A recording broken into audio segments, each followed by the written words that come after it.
turn that down, shall we? Hello, everybody. Welcome to tonight's rendition of the Mazarym broadcast. I'm your host, as always, Mazarym. Welcome.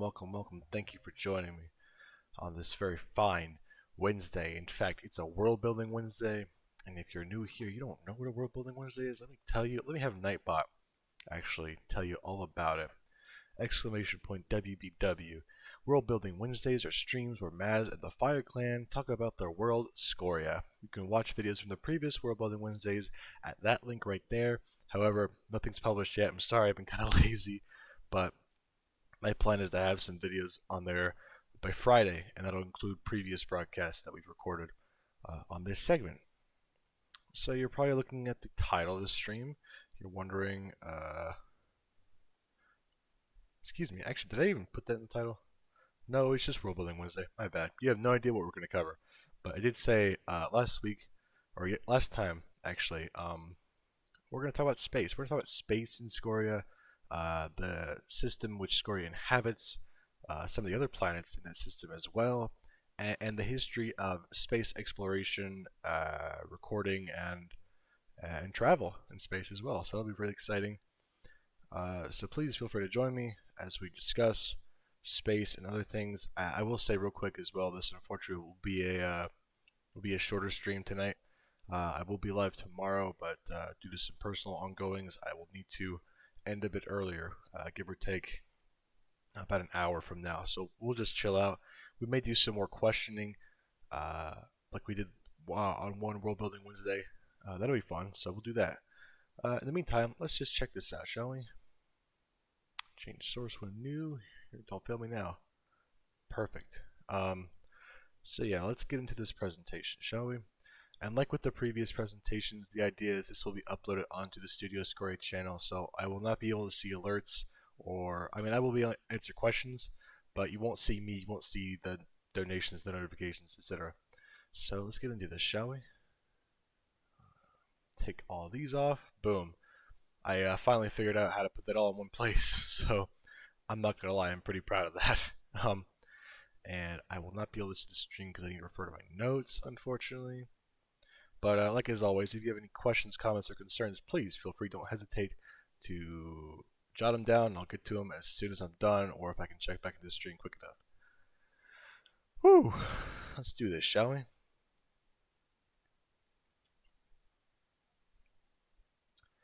Alrighty. Hello, everybody. Thank you for. No, we don't want to start off like that. It's a video. It's a video. Hello, welcome back to the Studio Scoria channel. My name is Maz, and today we'll be talking about space in Scoria, a brief history of space, space travel, and the overview of the Sol system. So let's get into it, shall we? Early history. So ancient civilizations in Scoria have always been fascinated with the stars, and here we have a couple brief examples of some of those civilizations that were always fascinated with space and the stars. You got the Empire of Near, which was in fact, I believe, the earliest empire to ever been founded, period. Certainly a very influential one. Hrena, which is a very prominent maritime kingdom in Valscoria, as well as the Danzao dynasties in Illustrious, the Cadres in Talmer, the Samundari in Insular Vasuna, and among others. I didn't put them here, but I did want to talk about as well the Dura kingdom and the Dura states. This was a very interesting religion founded in the eastern part of Illustrious, and they've always had a very special fascination, reverence of what they called the four hot moons. And these were, if I remember correctly, let's research real quick, shall we? Because I know they're recorded somewhere. Apologies. I do want to talk about it, though. So let's see if I can pull them up.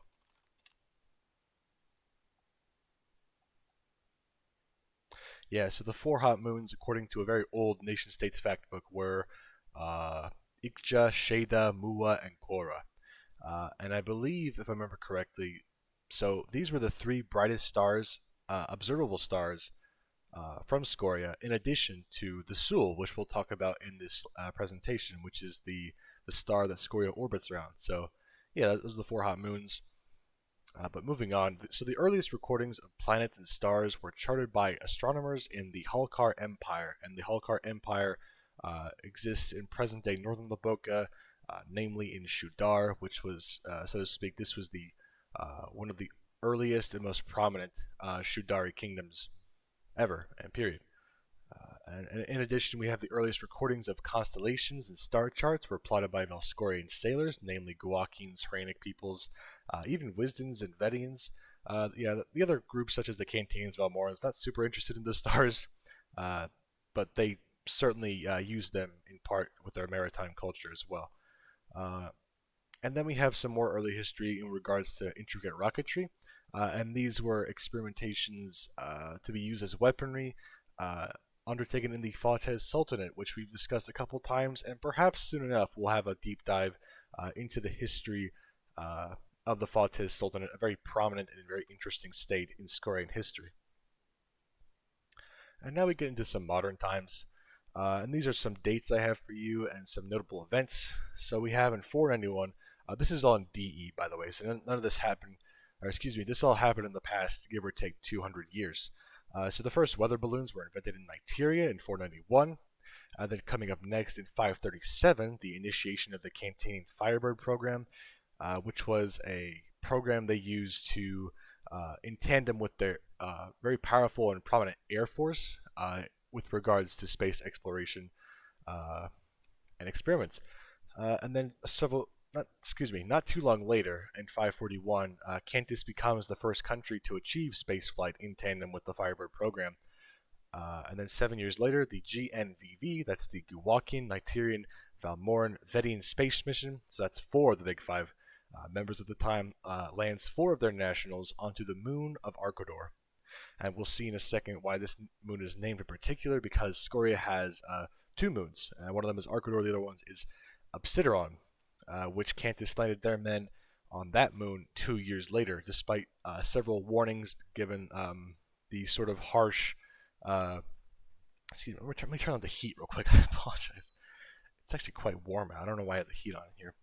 But despite warnings from other researchers and scientists who were observing the mission, I see Obsidiron is a much more volatile orbiting moon compared to Arcodor with regards to safer places to land, etc. So yeah, a lot of warnings there with Obsidiron.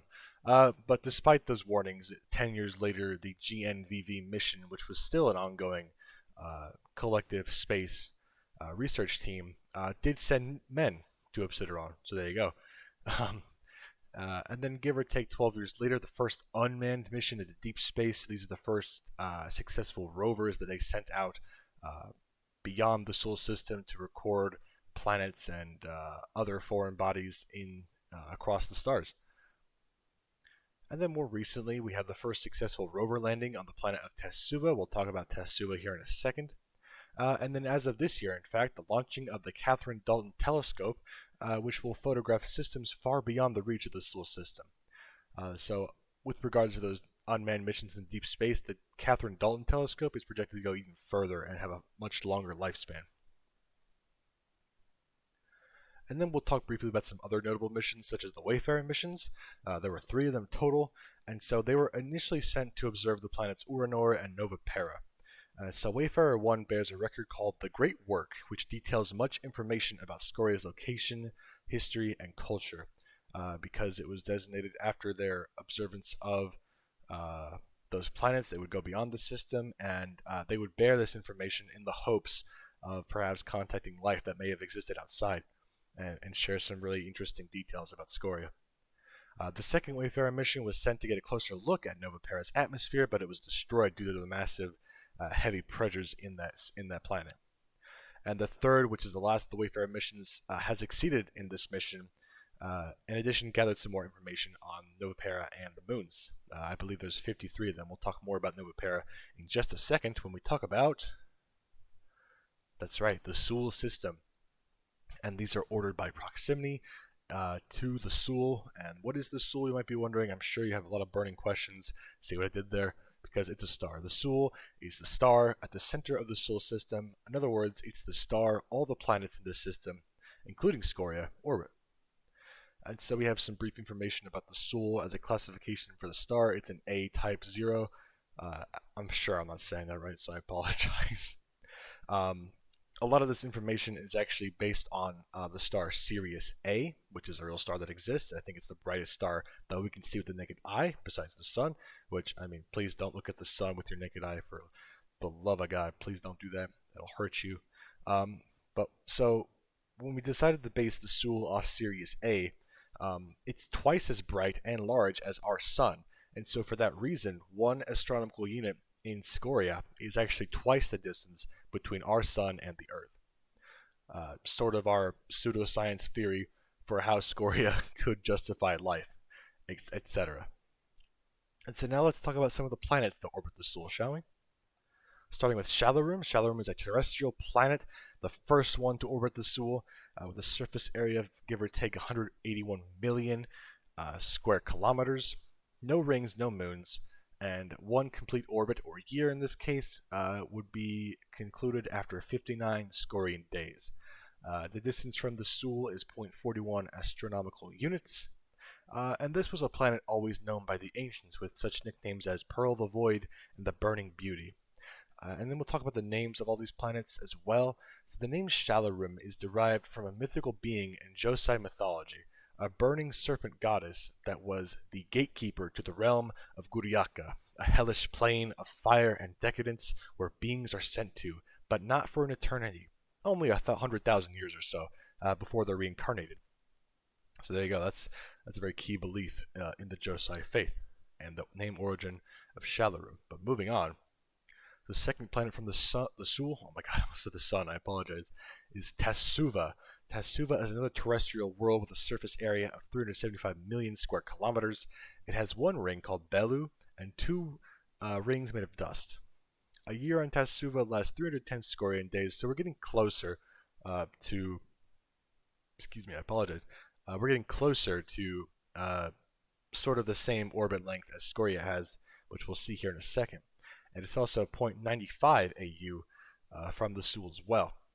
Tasuva was also known by the ancients, so there's no real clear definition as to who may have discovered it and what year that might have been. It was always a planet that was observable, even from Scoria, without the use of any special equipment.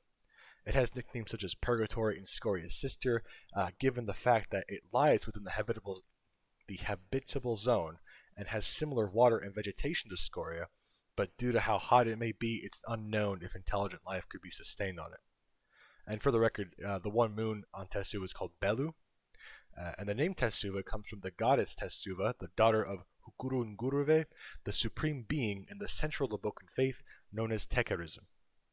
If we talk about the kingdom of Dashik, that was the main religion there. Believe me, we'll have many segments where we talk about historical nations, so be sure to stay tuned for that. And next, you know it, I love it, Scoria. Scoria is a terrestrial world with a surface area of 541 million square kilometers. That's about 30 million square kilometers larger than the Earth. It has two moons, Arcodor and Obsidian, which we discussed, and 5 dust rings, which you can see depicted in this, shall we say, exaggerated illustration of the planet. A very good one, nonetheless. And so a year on Scoria lasts 365 days, or 366 if it's a leap year, and it's obviously, as it's the baseline for the AU unit system, it's 1 AU from the Sool. And again, Scoria being the planet that's housed intelligent life and species such as the humans and many other plants and animals, it's known by the ancients, obviously, has nicknames such as the motherland and the world, and is comprised of 62.6% water and 37.4% land area. And you might be wondering, where does the name Scoria actually come from? Tell us, Maz, please. The name Scoria actually comes from the empire of Nir, the Emperor Shkur Tabruzar, a man both highly revered and feared in ancient Fasuna, that they named the ground beneath them in his honor. And that's actually a more recent canonical etymology of the planet. That sounded cool, so we went with that. But the real reason Scoria is called Scoria is because Scoria is a type of igneous rock that does exist, spewed from volcanoes and ash and what have you. So we figured, in the same analogy to what Earth is also a synonym for like dirt or ground, Scoria is used in that same light as well. And next up, we have the planet Marganon. Marganon is another terrestrial world with a surface area of 261 million square kilometers. It has three moons named Dregir, Ralir, and Urahar. It has one ring composed of dust and ice. A year on Marganon is give or take double the orbiting period of Scoria at 687 days, and it lies 2.5 astronomical units away from the Soul. Marganon was discovered in 375 DE by, I believe, the Nigerian astronomer Sylvain Trudeau, and it has nicknames such as Desolation and the Sandbox, given its just bleak, desolate, sandy terrain. And so you might be wondering, what's the name? Excuse me. Oh my gosh. What does the name Marganon come from? Marganon was actually the Talmari equivalent of Viator, the Hranic god of war, and the two actually share many similar patronages and depictions. So if you were to ask someone in ancient Talmar, hey, do you know about this Viator guy? They'd be like, oh, you mean Marganon? Dude, hell yeah, I know what Marganon is. So that's Marganon. Moving on to this planet, Kedos, and this is where the terrestrial worlds end and more interesting classifications begin. Kedos is an oceanic world. The entire world is engulfed in a global ocean with a surface area of 489 million kilometers squared. It has 5 moons named Strilos, Daramine, Alcriton, Brinary, and Vulcar. Kedos has no moons, and 1 year on Kedos lasts 1,294 days. The distance from the Soul is 3.2 astronomical units, and it was also discovered by another Nigerian astronomer, Alceste Brasseur, in 389 DE. Kedos is nicknamed the Daughter of Love because it's named after the Daughter of Love, that is the goddess of love, Secundina, and the mythical king of Elscoria, the demigod named King Pier. Next up, we have Orador.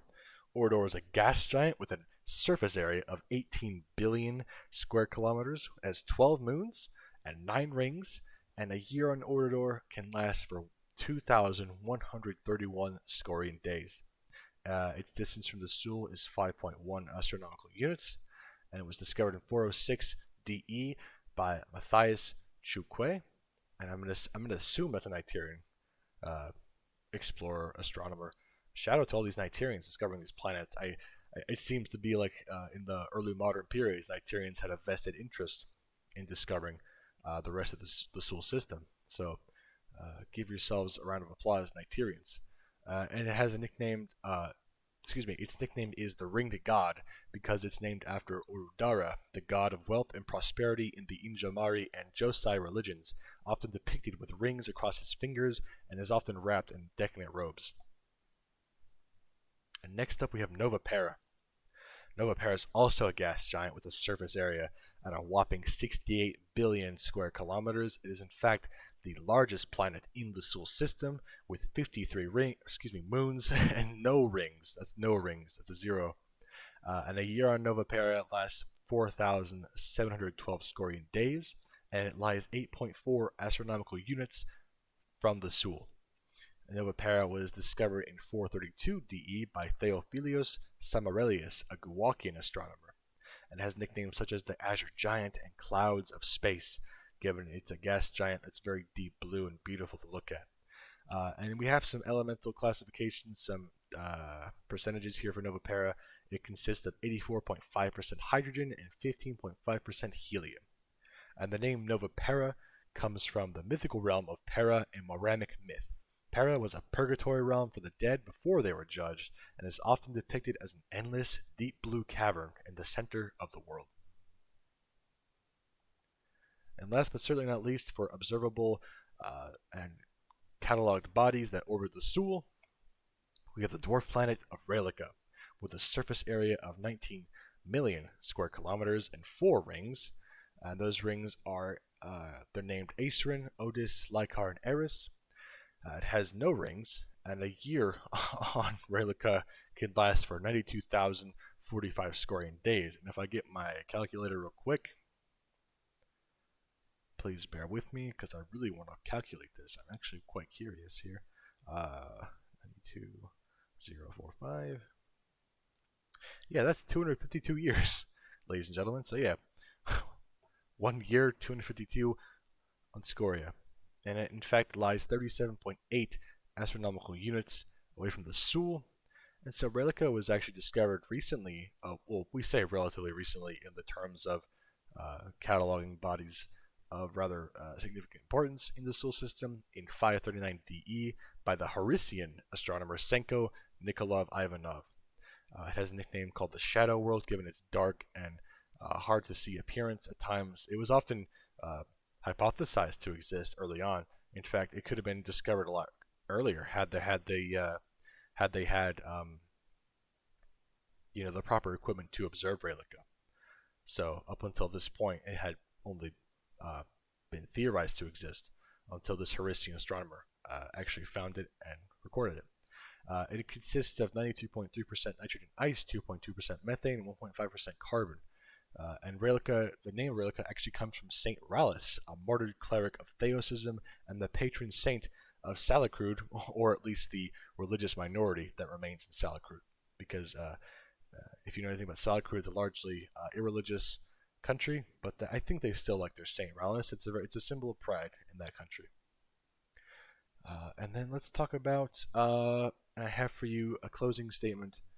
Looking ahead, what's ahead beyond the current year for the history of Scoria with regards to space? So in 628, that is 12 years from the current year, first contact made with Tasuvans. That's right. So as we speculated that Tasuva may or may not have life, it turns out they find out it does, but they don't share this information to the Scorian public for 150 years. Due to some mass hysteria that may ensue, as well as the ongoing conflicts at the time. So it felt necessary to keep this, give or take, a secret until that long. So, with that being said, give or take 180 years after their first contact, the first Tesuvans come to Scoria en masse. Excuse me. This was a very significant event in bringing these two cultures and peoples closer together, and ultimately tying their destinies together forever. Two people groups in the same system, it was bound to happen. And in 1200 DE, the first colonial endeavors outside the Sol system take place. So the mega nations that would exist in Syria at this time would charter colonial endeavors to go out and colonize other Scoria-like worlds so that they could live on and expand. As you could imagine, Scoria at this time, depending on where things go, it could be a very hard time for Scorians to live on Scoria, given the population density and the pollution that might be taking place. These are all hypotheticals, of course, because nothing here is set in stone, but it's at least confirmed some of these events do happen. It's not necessarily how these things happen, so to speak. But in 1800, a world government that did form actually dissolved into two factions. That's the Scorian Empire and the Scorian Republic. And give or take 123 years later, a third faction of collectivist ideologies in the world government form a third faction. And these three factions, the Empire, the Collectivists, and the Republicans, become the main focus of the events of Scoria 2K, which we may talk about into greater detail at some point later on in the future, which is a canonical continuation of this timeline, but we see Scoria represented in a more sci-fi, if you will, light, with political intrigue and empires forming and crumbling and wars of cosmic proportions taking place. It's a very exciting and thrilling and important and monumental time in Scorian history. So yeah, we'll definitely talk about that more at some point. But that's all I have for you in regards to space in Scoria and the planets that inhabit the Sol system. If you'd like to see these done live, you can check me out at twitch.tv/Mazarym. And as always, thank you guys so much for watching, and I hope to see you in the next one.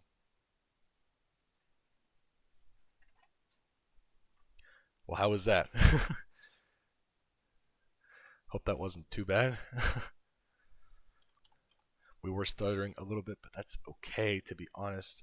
It happens to the best of us. But what I will tell you is I'm always more than happy to talk about Scoria, especially on stream. It's not that very often though. I come fully prepared because I kind of like to ad lib as I go if I want to add more things to say, or I'll leave like bullet notes, for example, of things we might want to talk about. But yeah, that was our space presentation. And then we still have a bit of time left, so you know what? Let's get on some like jazzy music, and we'll fill out a couple more questions, shall we? Because that was a quite fun time I think we had. Owned by me, Valmorum Peoples and Customs. Let's go ahead and find that link. It's the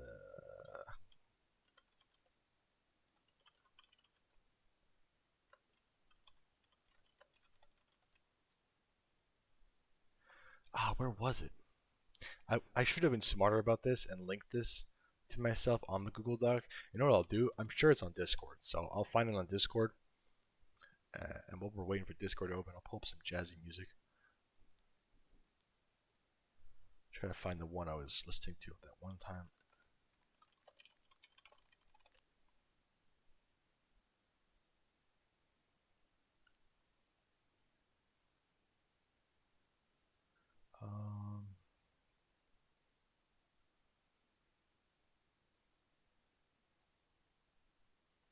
We need a longer loop than that, I think. Let's go for chill music, shall we? This is it. Yep.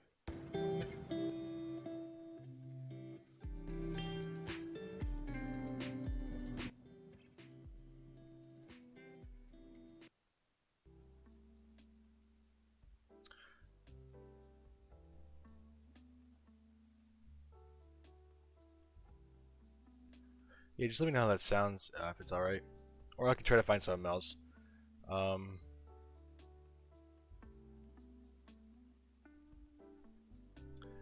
yeah, let me go ahead and try to find this real quick.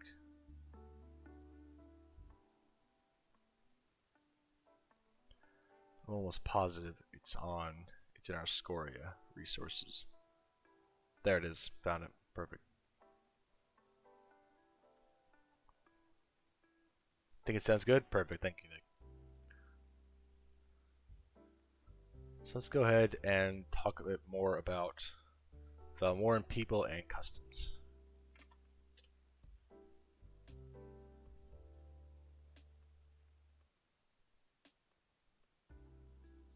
I'm back. I'm here. See, look.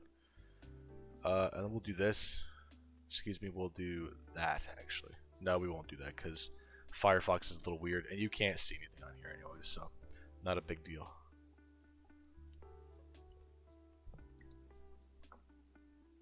So, what are some questions we didn't answer last time? So, it looks like we answered all three of the first category.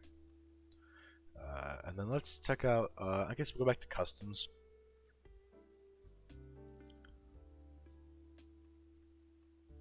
Yeah, we definitely skipped over a bit in the customs. No, this is Aquafina, Nick. Don't worry. We're not that degenerate.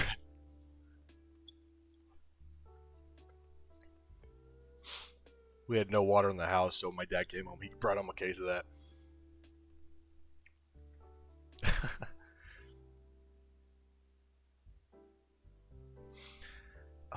Let's see. Does the weather or climate contribute to any habits or customs, such as that mid-afternoon siesta in hot countries? I think we can try to answer this.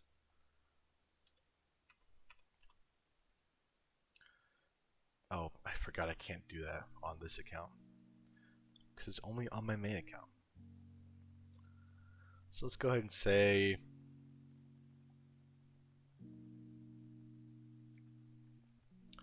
How do we answer this? I would say, for the most part, it does. We're starting out very vague here, I apologize, but with regards to the western part of the country, especially the interior Obas region, it's very arid and dry. The Sildrantan coast is also infamous for its hot, dry climate. This does much to contribute to the cultural norms and dress of these Morans, opting for large brimmed hats, shade, and loose fitting lighter clothing to combat the heat. But does it contribute to any more customs? We'll throw this in there too. Why not? We'll make this up on the spot. In fact, in the dead of summer, the no, we shouldn't say that. The many villages hold a water festival, provided they are not. What's the word when they? Is it rationing the water like in Arizona and California?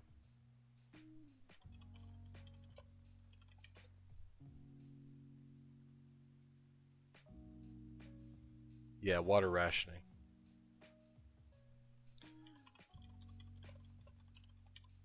Rationing the water.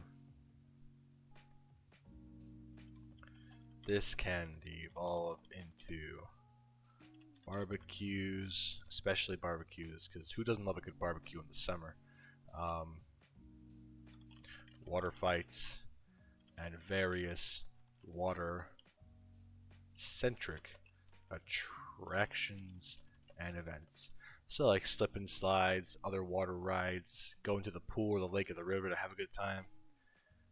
So yeah, that's a water festival, in my opinion. We spelled barbecues wrong. But that's only one example. I wonder if we could definitely touch on other examples for like climate. Another example would be, oh my gosh, of course, spring folk festivals such as Marnus Day. This tradition initially came over from Talmer, but was embraced by the Valmorans enthusiastically. I don't know how to spell that. Thank you, spell check.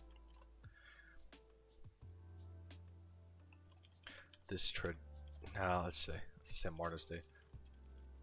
Marnus Day is Marnus Day lasts the whole day, or sometimes 2 days in some communities, and celebrates the warming up of the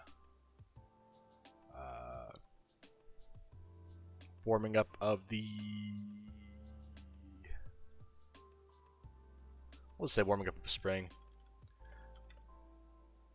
the bygones, winter. That's not how you spell bygones. I'm sure it's with a Y. Big ones.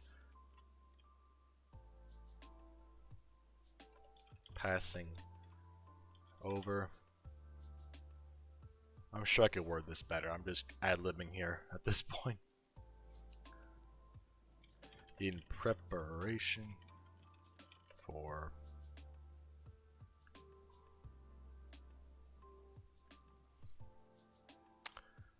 would it be sowing?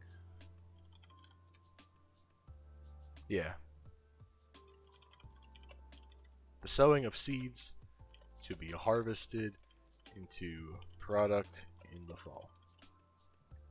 That's probably a good example as well. I mean, we can keep going with this. Like, there might be some winter traditions that they explore. But let's move on to another question, I think. Weapons we talked about, rites of passage we talked about, who's present for births, holiday foods, customs when someone's being named, any difference in how you greet someone, gestures, and we answered quite a few questions actually. Wow, I wasn't aware of that. I'll be honest. Um,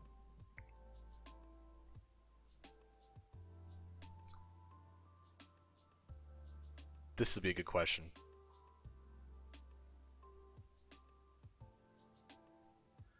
We'll start answering questions at the bottom now. So this question asks, I apologize, I should post this in the stream as well. So if you're watching the stream, you're curious what I'm doing, or you're an avid world builder yourself, you can check these questionnaires out at swa.org. There's a link right there. And this is obviously Fantasy World Building Questions, People and Customs by Patricia C. Red from 1996.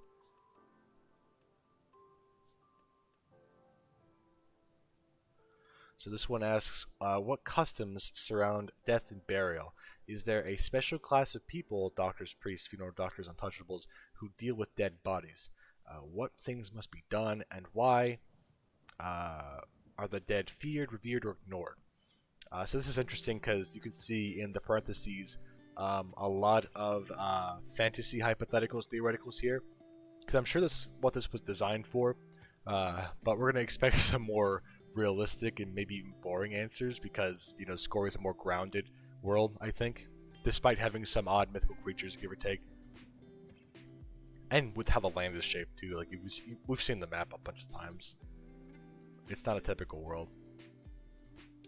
I gotta turn this down a little bit, I apologize. That's better. We'll keep it right there, that's fine. Okay. So let's think here.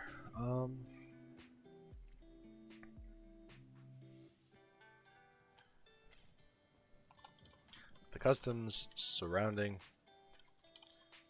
death and burial will vary, and this is the case with every culture, not just Valmorans, with religious groups.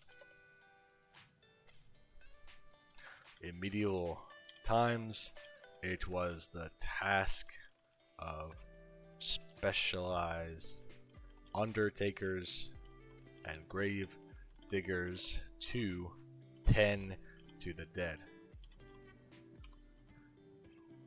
whether they be buried or cremated.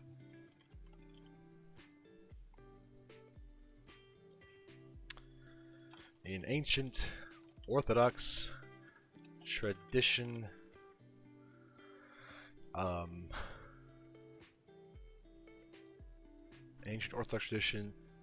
open casket funerals were often held. The body of the deceased would lay in house or church, for that matter, in the casket for a day. I won't describe it here, but they would be plucked of any obscenities or extremities and disgusting innards that would make them rank up the place. So they would be perfumed and presented in nice clothes, sprinkled with holy water as well, maybe even bejeweled and garnished with like some of their more valuable possessions, if that's the case. Unless, of course, these were handed down to their descendants. Or maybe I should type that out, actually. That's probably important to mention. Would be dressed in the casket in a presentable fashion, removed of internal organs and putrid stench, sometimes even brandishing their most valuable clothing possessions.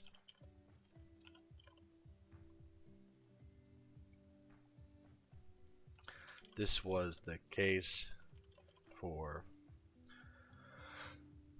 any devout local citizen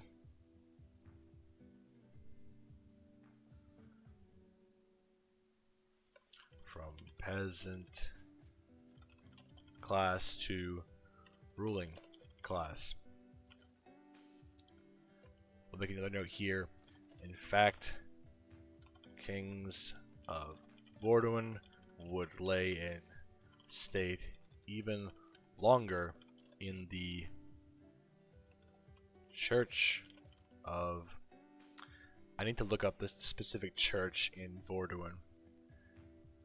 It has a name, I'm certain of that, because we'll talk more about why later, I guess.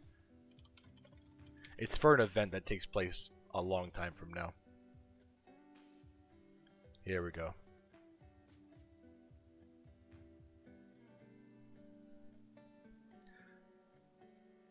In the Vijovi Cathedral.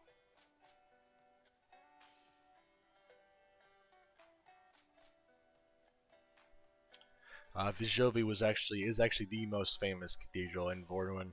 It's where the royal family attends church for most holidays and services. It's where a lot of historic kings and rulers of Vorduin have been laid and buried.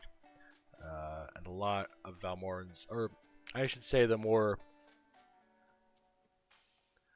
it's hard to say. It's such a it's a very popular tourist destination in Vorduin, so much that they can't have regular services. Rather, it's more of like a museum, but they'll have services on holidays and stuff like that, and funerals and marriages, etc.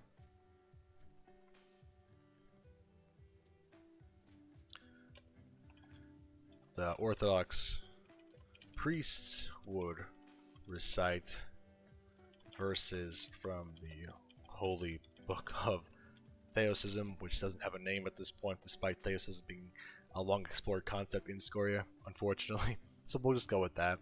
The Holy Book of Theosism. And after the grieving have said farewells with the dearly parted,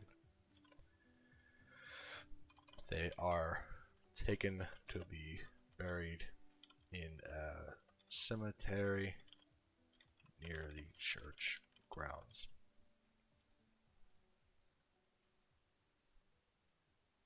And this is even the case for Catholic Valmorans, so I don't know if I'll describe most of their rites. I won't detail costume rites because I still want to research that actually and see if there's anything different with regards to how they treat the dead. So I won't go into detail with that. But for the non-denominational or irreligious Valmorum, a modern funeral would take place at either the home of a family member or a rented out venue, depending on how much they want to spend on the funeral. These are often casual parties with those the deceased loved in life. A celebration of life, if you will. Often is the case, the party takes place after the burial, if that's the case, of the deceased. But more increasingly common is the method of cremation in Valmora. So an urn will rest at the epicenter of the gathering, resting among photographs, flowers, and even Valmoran ducats. Ducats were the currency of the Valmoran Empire, so they're no longer valuable, and instead they're more used now for like traditional purposes.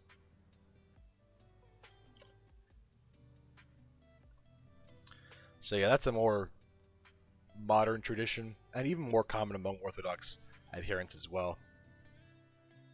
Because I mean, it's a very sad but ancient tradition. This is a more lively, Still kind of like bittersweet tradition. It's definitely the kind of funeral I would prefer. I'll tell you that much. So there we go. We talked about weapons already.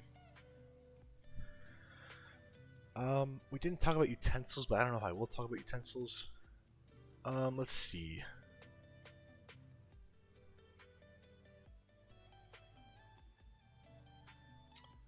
This is more directed at like fantasy races, so I don't want to really try to re-engineer that question, unfortunately. Um, hmm. We'll go with this one though.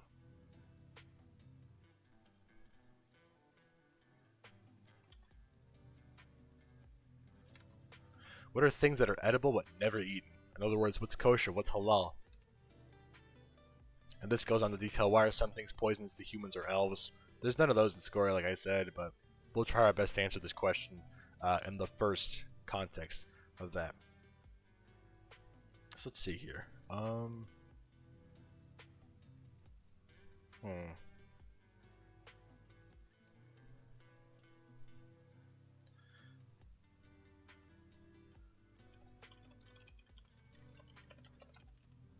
Especially true for the Kassim Valmorans. Pork is forbidden. You know what? Forbidden. It is written in their holy texts that the animals that would be considered pork, or even, I shouldn't say most hooves animals, because they do eat some like beef and lamb, are unclean and should not be consumed unless in dire consequence. So that's to say, if you're starving and you're fasting and all you can except Vetty and pit swine, this was made my deteriorate gang. Brilliant. I'll put that in there as well, I guess. Man, what a burn. If only Brandon could see that. Nah, but we'll put pork. And that's true for actually all costume cultures across Valscoria, so all the Lahada nations. Well, okay, let's put it this way. However, while this is often written in holy law, most Qasim Valmorans, or at least non-denominational ones, tend to ignore this edict. For Qasims around the world, this remains the case. Because I think, don't Bosnians eat pork too? Like Albanians as well? Do Bosnians eat pork?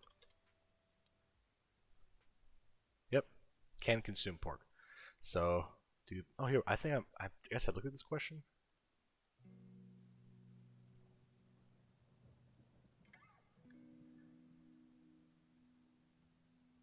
They do drink though. So it really depends on the individual.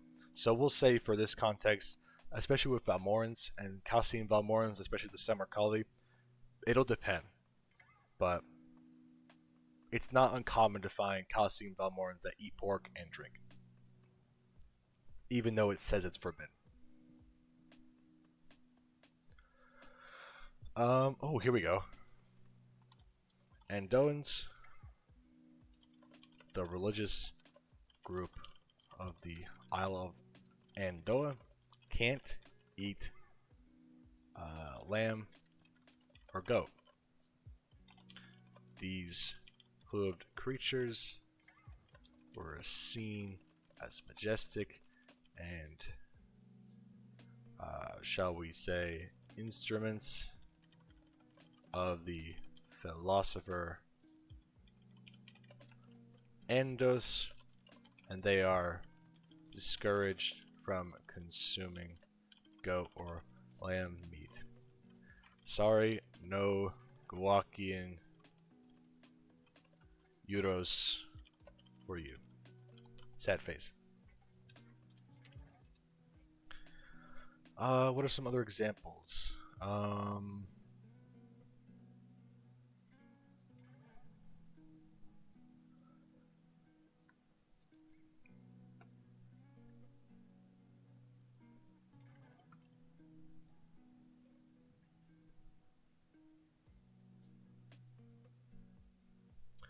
Oh, you know what? We'll put this for all Balmorans.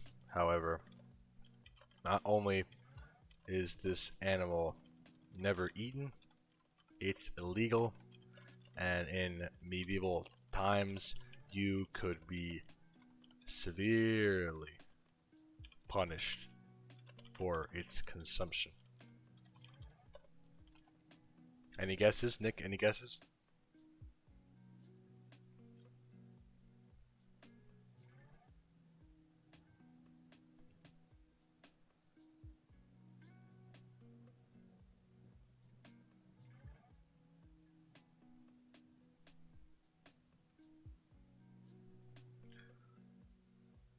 The griffin, you got it, that's right. Sorry, I'm just texting back my brother. The griffin. The most sacred and revered animalian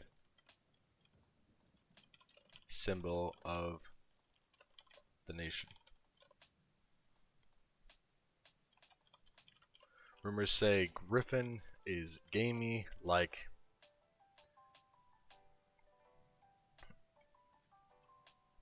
deer and even tastes of turkey or chicken when consuming larger winged wing and breast areas.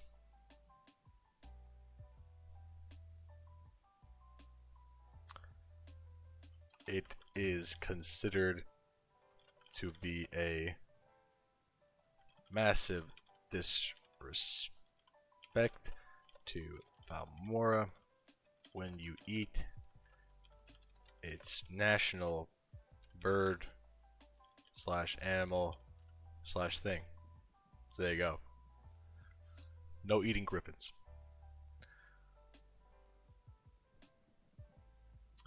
And I think we'll do like 2 or 3 more questions because we are approaching that hour mark. Let's see here.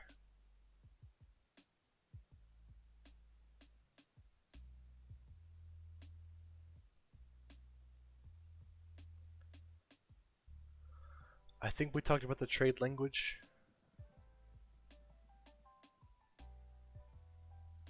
Yeah, we did. And bilingualism.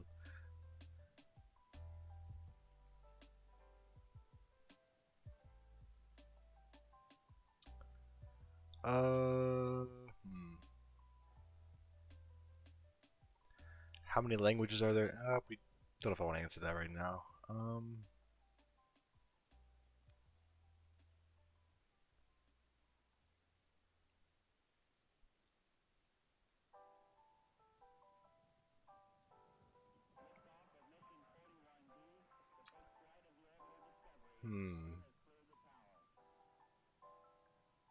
This we kind of covered in our last week's segment for Valmora. Um,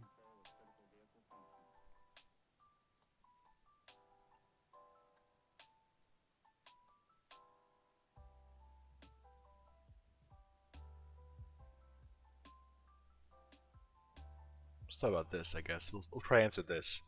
Since this is a big question, this will probably be the last question, I think. What is the most desired slash most valuable stuff in this society? Gold, jewels, drugs, money, fur, reindeer, etc. Why is it desired or valued? Do different race, or we'll say cultures, value different things? Is there a culture for whom non-material things are more valuable? How do they get that way? So we'll try to answer this in the more historic context of Valmoran society. Let's see. I think we got it.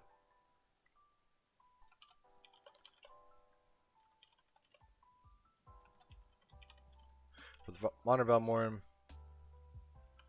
they often, the means to live comfortably. So in other words, the credits. It does help that certain institutions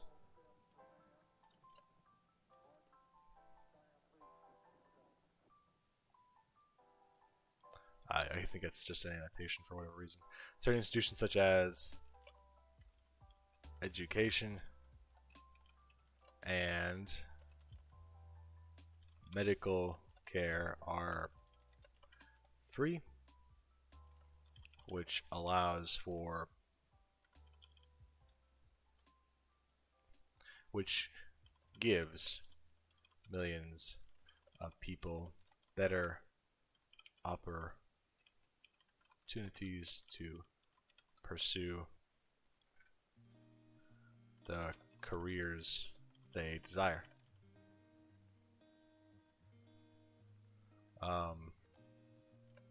As well as freedom to be less worrisome of accidents which may merit a trip to the hospital.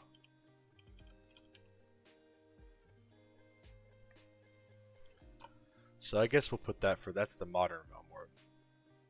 And I think that's also true of many people. As long as you can live comfortably, and your definition may vary from mine, obviously, because we're not the same people. We may have different wishes and goals and aspirations and means to which we want to acquire. But I think that's like a universal truth for the most part. Everyone deserves and should live comfortably. And obviously that definition of what's comfortable will vary for people. But what does the medieval Valmoran honor? Well, I kind of spoil it. What do they value? Honor. Honor culture. Martial culture.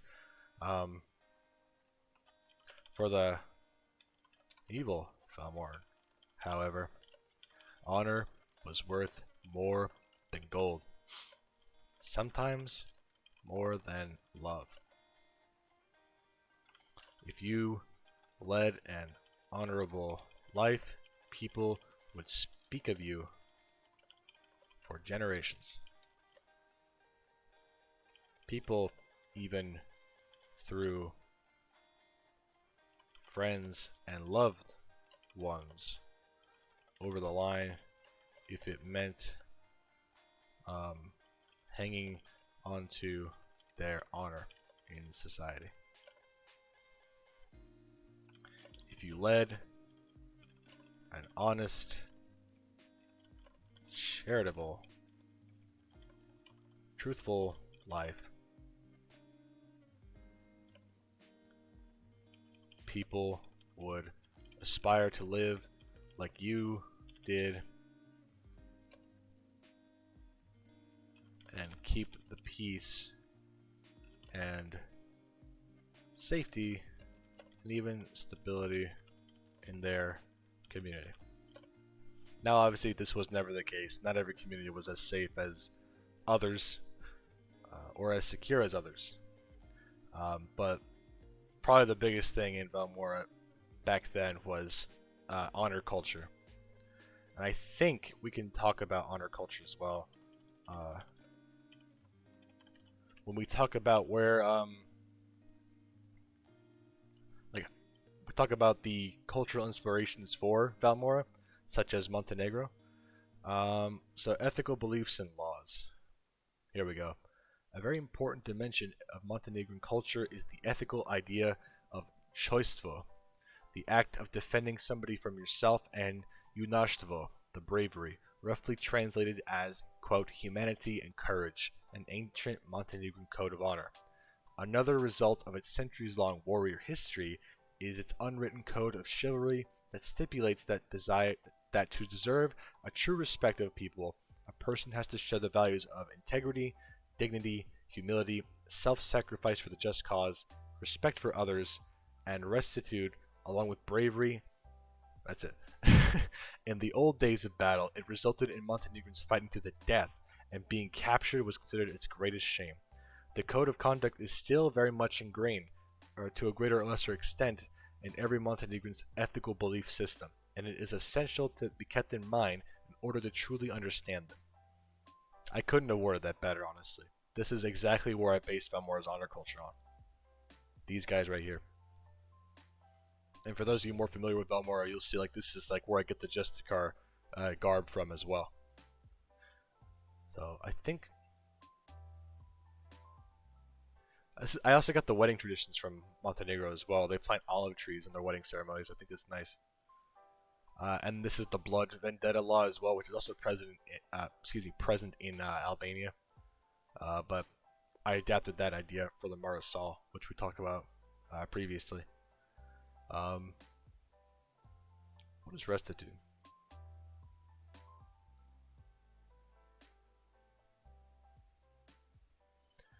The state or quality of having a constant direction. The fact of being right or correct. Okay, so like not lying, but being also correct, I guess. Okay. But yeah, that's basically where Velmoran honor culture comes from. And given the time, unfortunately, I will have to end the stream here. Like I said, short stream today, I apologize, but we'll be live tomorrow, don't you worry. But yeah, thank you guys so much for joining me. I don't know what we're going to cover for next Wednesday, but you'll know soon enough. And tomorrow, depending on who's around, we'll play some games, we'll have a good time, we'll have a chill fun time. If you'd like to know when I go live, Nightbot will tell you all about it. Twitter.com/Mazarym. Thank you so much for joining me, and I'll see you tomorrow.